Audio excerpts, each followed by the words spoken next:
A cynic might think the Department of Justice was trying to drag the Hunter Biden case out beyond November of 2024 in the presidential race. Congress does not have the power to indict or to take a matter to court.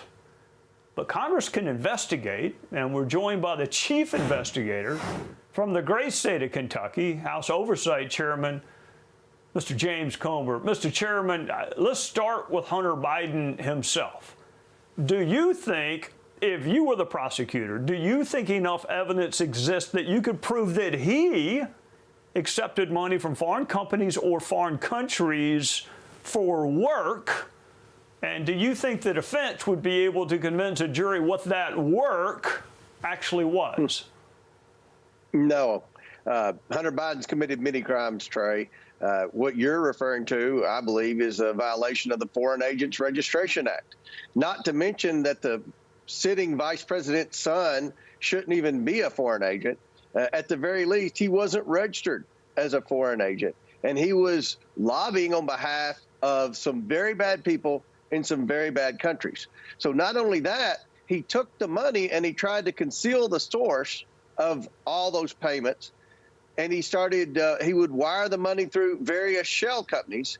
And then once he got the money to the end of the shell companies, then he would launder it into his own bank accounts or in the bank accounts of family members. That's called money laundering. So he's violated the Foreign Agents Registration Act.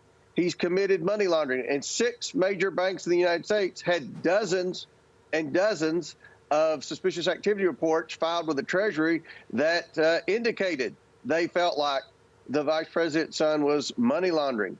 He also committed tax evasion. We heard from the IRS whistleblowers that they didn't pay a penny of taxes on any of this money that they laundered from bad actors in bad countries to their shell companies. So we have a lot of crimes that were committed by the president's son, but we're concerned, as you know, about the president of the United States. We heard testimony just 2 weeks ago that he was a central figure in this. He spoke on the phone. He had dinner with many of these bad people from these bad countries that were paying his family millions of dollars.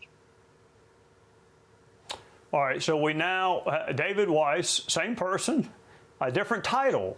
It took a long time to get to special counsel, but it's also the same guy, you correct me if I'm wrong, that was going to let Hunter Biden plead to 2 misdemeanors and put a felony gun charge in a diversion program.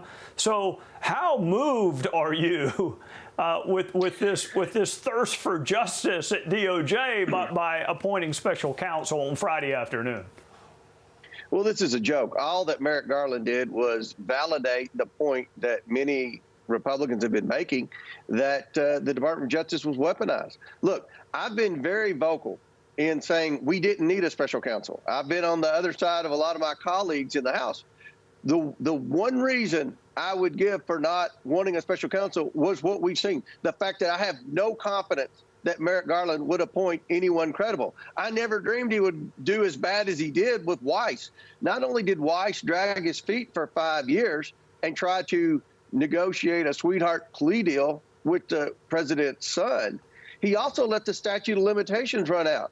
That was one of the biggest complaints from the IRS whistleblowers when they testified before the Oversight Committee, was their frustration that they knew they were coming up on a hard stop as far as trying to prosecute the president's son for obvious crimes of tax evasion and violation of the Foreign Agents Registration Act. But Weiss intentionally let the statute of limitations run out. We also learned in that testimony, Trey, that the IRS whistleblowers never knew about the 1023 form from the FBI that Bill Barr handed over to Weiss that alleged both Hunter Biden and Joe Biden were involved in a bribery scheme in Ukraine, even though Weiss knew the IRS was investigating suspicious wires from Ukraine. So we have no confidence in Weiss. We have no confidence in Merrick Garland.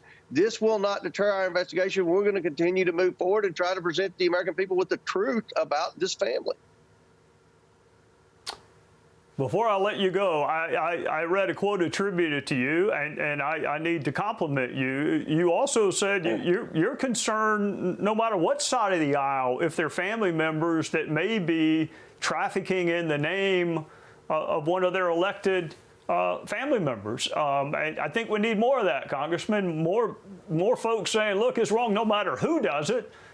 I know you got a lot of work to do in Kentucky over the August in-district work period, but you got a lot of work waiting on you come September, too, when you get back to D.C. Thank you for joining us on a Sunday night, Chairman Comer from the great state of Kentucky. Thanks for having me, Trey. Hey, Sean Hannity here. Hey, click here to subscribe to Fox News YouTube page and catch our hottest interviews and most compelling analysis. You will not get it anywhere else.